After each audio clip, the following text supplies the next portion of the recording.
Kajian Islam. Alhamdulillah hamdan katsiran thayyiban mubarakan fi kama yuhibbu rabbuna wa yardah. Asyhadu an la ilaha illallah wahdahu la syarikalah wa asyhadu anna Muhammadan abduhu wa rasuluh. Wassalatu wassalamu ala Rasulillah wa ala alihi wa ashabihi wa man tabi'ahum bi ihsanin ila yaumidin. Amma ba'du. Para asatid yang saya hormati dan yang saya hormati Al-Ustadz Al-Fadil Dr. Ade Hermansyah yang saya hormati, Mudir Ma'ahid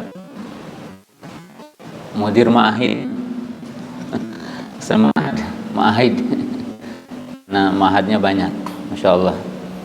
Alhamdulillah pada kesempatan hari ini hadhihi ziarah faja'ah, ziarah tiba-tiba, tidak ada perjanjian ziarah, Masya Allah. Tapi Masya Allah saya dikasih kesempatan untuk ziarah walaupun ziarah mendadak ya. Kebetulan kami berziarah ke Ma'had Ar-Royah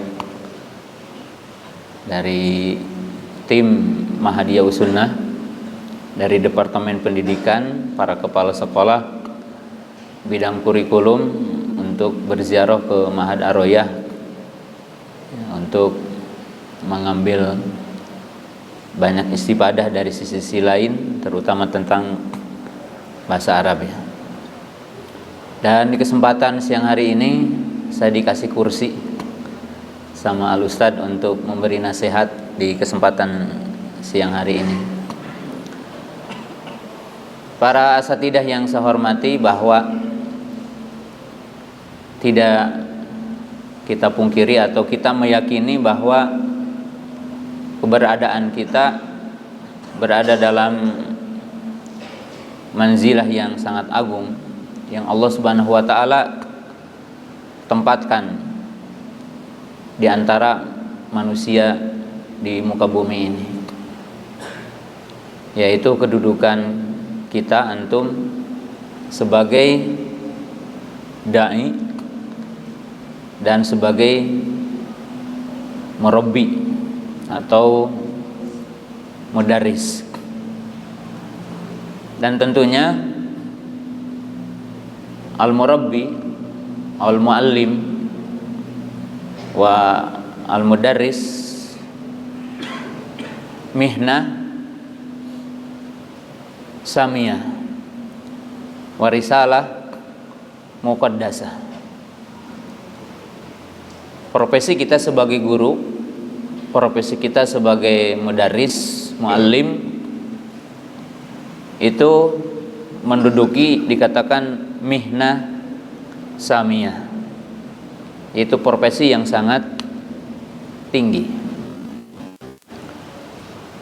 Kemudian juga dikatakan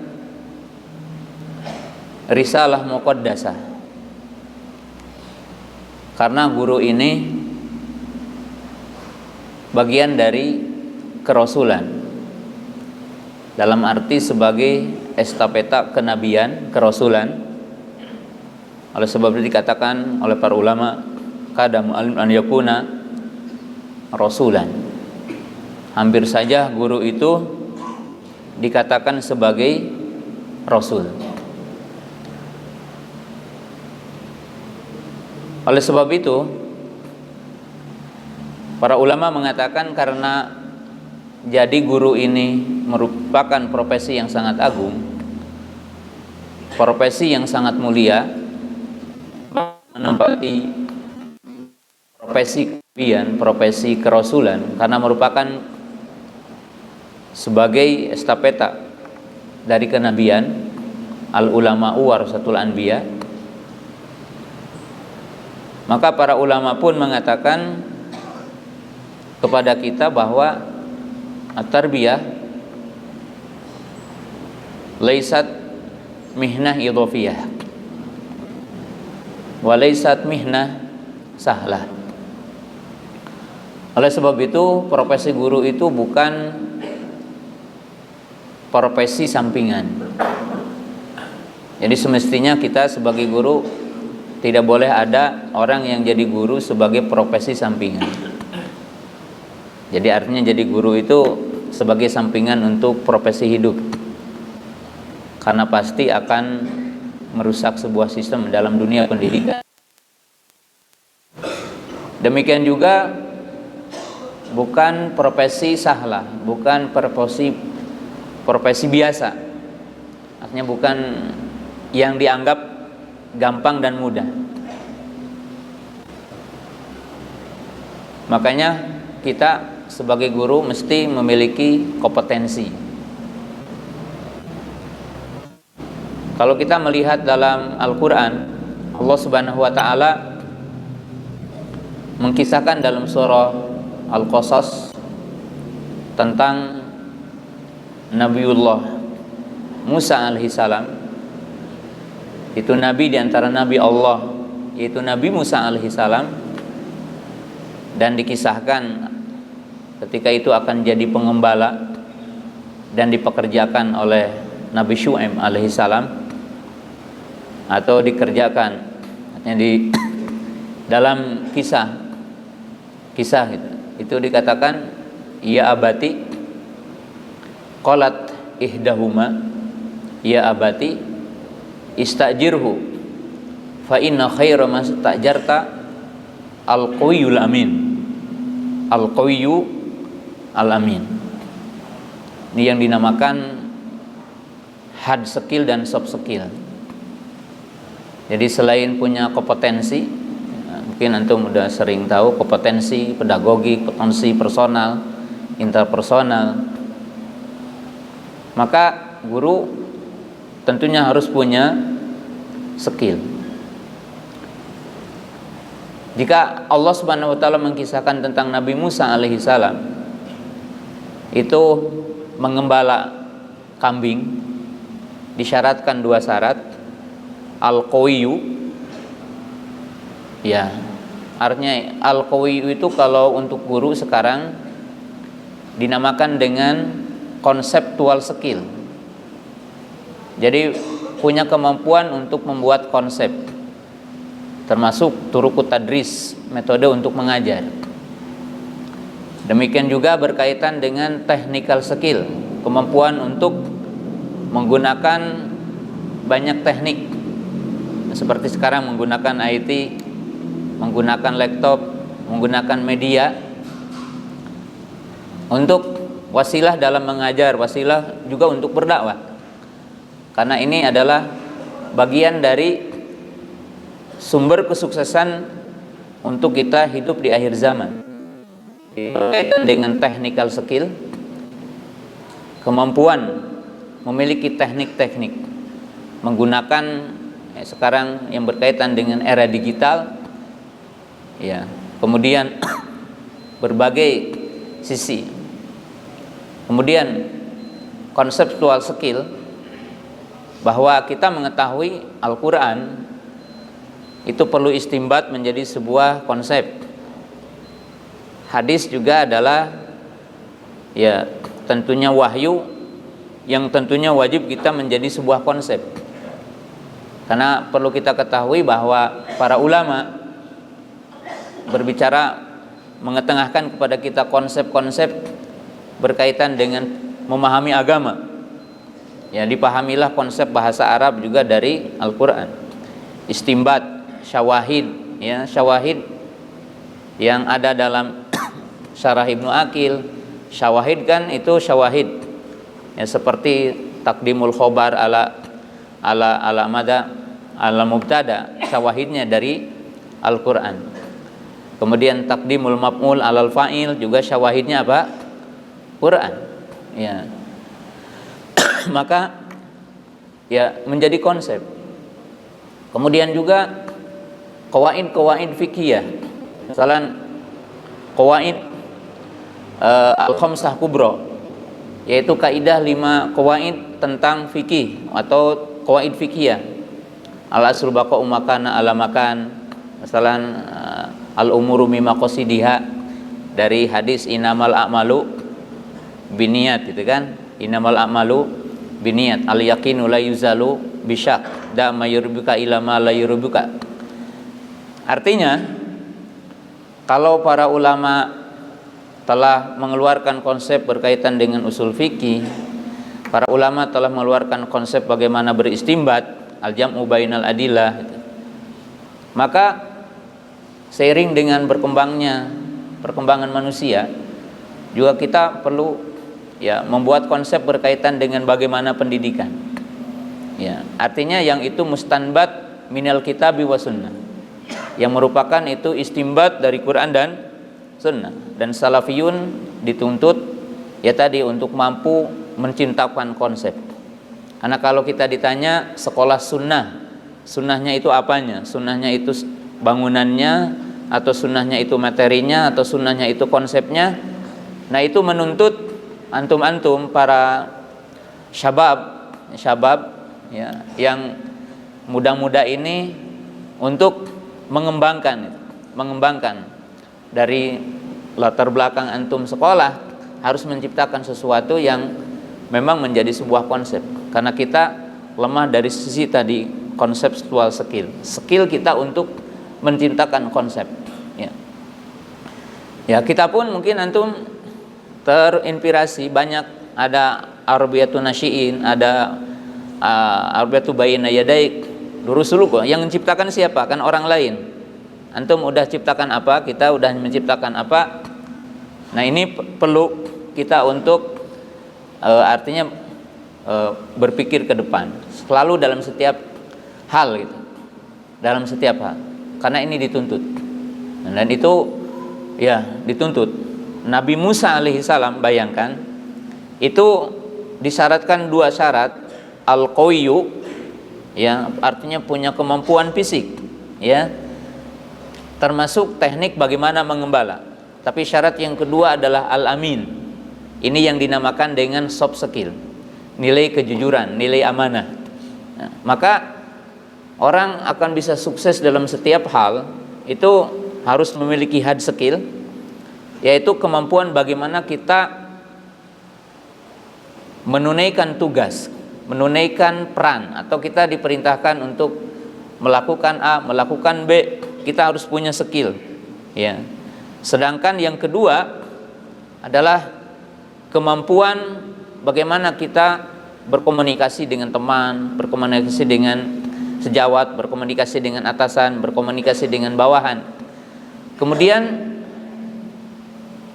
yang berkaitan dengan intrapersonal, kemampuan kita regulasi diri ya, menjadi orang yang sabar, memiliki harga diri, nilai-nilai karakter yang tentunya menjadi bagian yang kata para ahli ya. Saya cerita sedikit Freddy Sambo ya, karena kita update juga gitu. Ya, itu salah satunya apa ya tadi, berarti hard skillnya ada. Karena orang menceritakan tentang bagaimana keberhasilan dia, kan dia hard skillnya punya, tapi soft skillnya gagal gitu. Soft skillnya gagal, itu yang berkaitan dengan istilahnya itu kompetensi ya, berkaitan dengan ya yaitu moral yang berkaitan dengan karakter ya.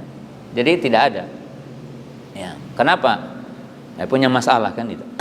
Nah, mestinya kita guru itu disebutkan ya, saya menukil Ki Hajar Dewantara, dalam hidup manusia itu ada 3 pantangan. Jadi jangan sampai orang melanggar 3 pantangan. Nah, ini mungkin antum ada yang jadi mudir, ada yang begini ya, ada yang jadi kepala sekolah, ada 3 pantangan. Apa 3 pantangan? 1, penyalahgunaan wewenang. Itu kan kalau orang jadi mudir atau jadi kepala sekolah menyalahgunakan wewenang, ini bisa berbahaya gitu. Yang kedua adalah menyalahgunakan keuangan, yaitu penyelewengan apa? Keuangan. Berarti ya orang terjerumus ya, orang tidak akan sukses, dekat kepada ya jatuh. Tapi mungkin yang ketiga ini yang kadang-kadang kita, bahkan ya Ahlus Sunnah Salafi, poin yang ketiga ini yang umumnya gitu. Yaitu apa? yaitu tentang pantangan yang berkaitan dengan yaitu moral dan asusila, yaitu pelanggaran sisi asusila. Asusila itu bukan harus berzina ya. Mungkin ada ustadz sering SMS-an sama akhwat itu, maaf. Ya, ini kan berkaitan dengan sisi susila. Ya, atau ngajar, maaf ya, ngajar di akhwat ganjen gitu ya. Maaf. Kan antum juga masih ngajar di akhwat ya. Ada yang masih ngajar di akhwat. Ini kan hal-hal yang secara kode etik itu harus dijaga. Dan guru itu tidak boleh menyeleweng karena dia adalah figur. Ya. Apalagi yang dikatakan kode etik moral. Kode etik moral ini dari hal yang terkecil, menegur, bahasa, menerima, berkata kepada orang lain, gitu, menegur santri, ya. Bahkan termasuk apa? Gaya berpakaian. Gaya berpakaian, ya, itu punya makna yang berbeda, punya makna yang berbeda. Saya sering sampaikan dalam hal-hal yang kecil, bahwa seorang ustadz bukan harus beda dengan orang, tetapi pakaian adalah bagian dari muru'ah, dan pakaian ini punya makna. Saya akan memberikan 3 contoh dalam pengalaman hidup saya bahwa pakaian ini memberi makna. Saya pergi ke Papua, yang di situ tentunya golibnya non muslim. Ya, saya pergi ke Papua, naik speedboat, itu di situ banyak babi.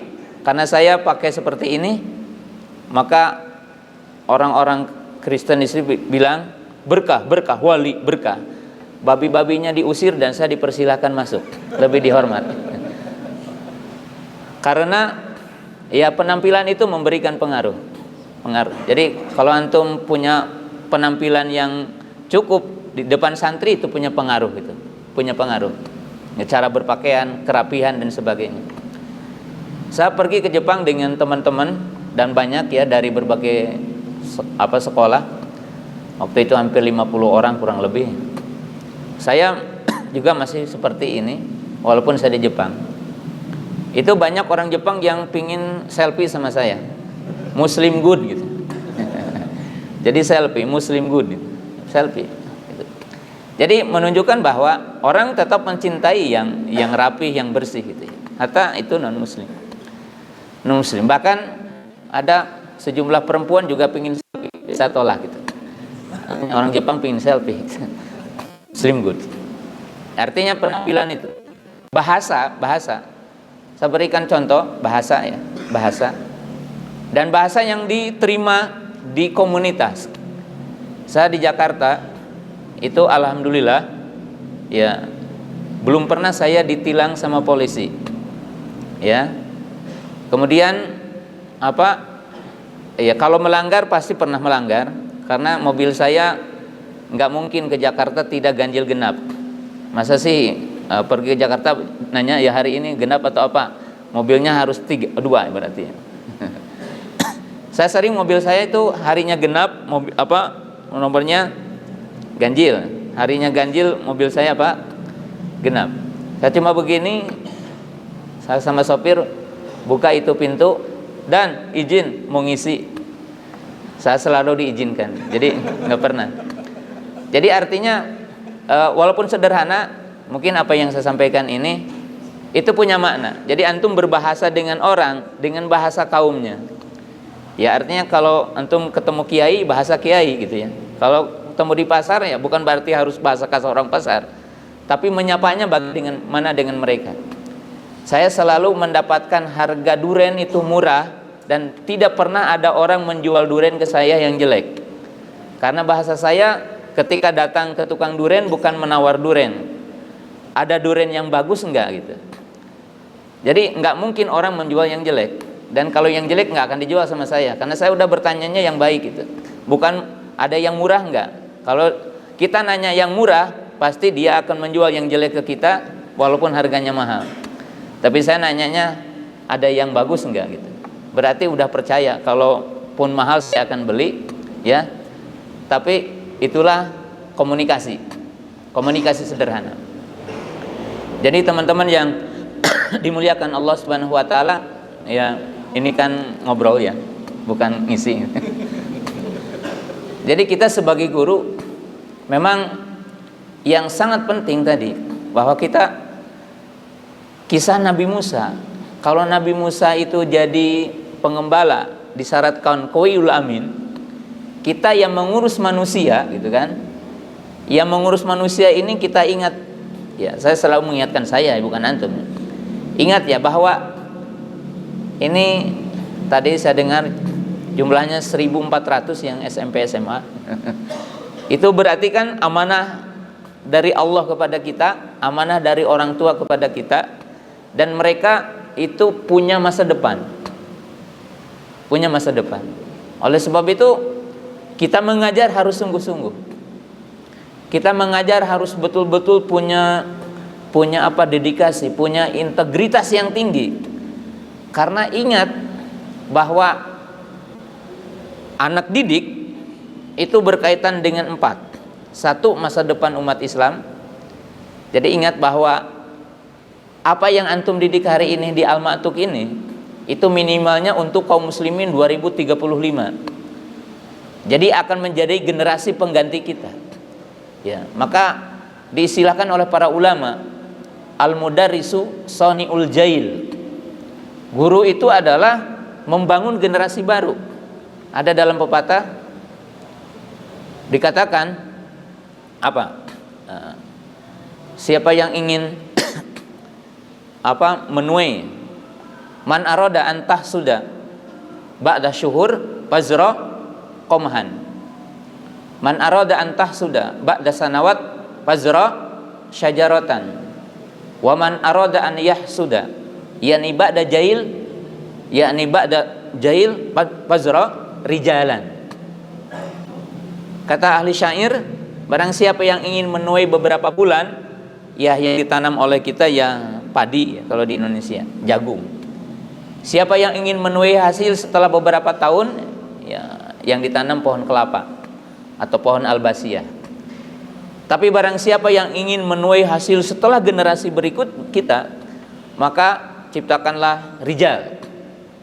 Nah, diriwayatkan dalam Imam Hakim bahwa siapa? Umar ibn Khattab radhiyallahu ta'ala anhu duduk seperti ini. Duduk seperti ini dengan sejumlah sahabat.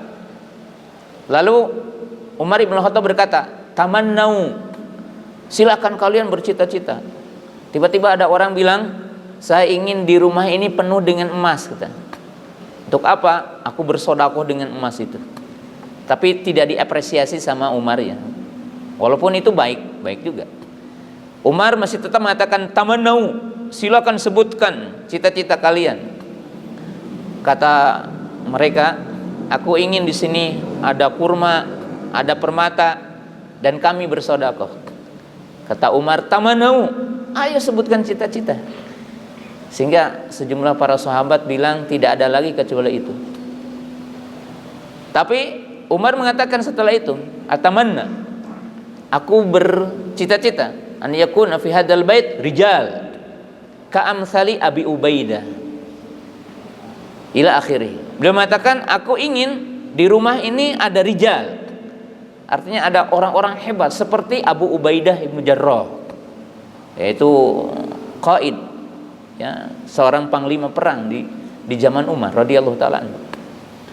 Jadi kalau kita paham bahwa mendidik itu adalah sani'ul jail, yaitu membangun generasi, maka saya menasihati diri saya dan kita bersama bahwa dipastikan kita ini harus betul-betul ya pada para mudarris, muallim, murabi yang betul-betul mempersiapkan diri dengan memiliki kemampuan yang mumpuni untuk menjadi guru.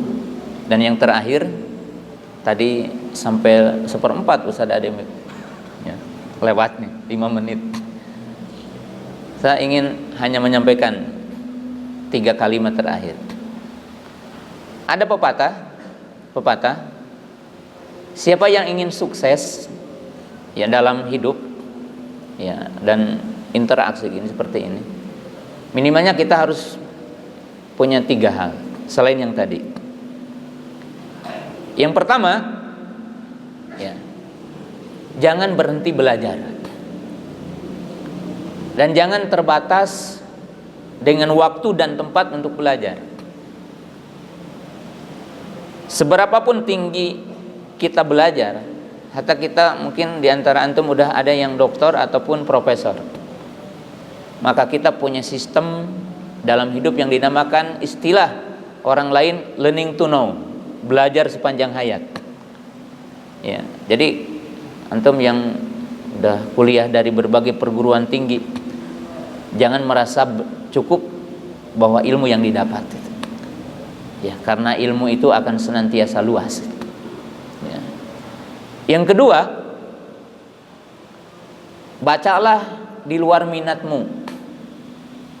Ya, artinya kalau kita ingin sukses, kita harus belajar sisi lain yang tentunya kita telah mendapatkan sesuatu dari sisi lain. Contoh,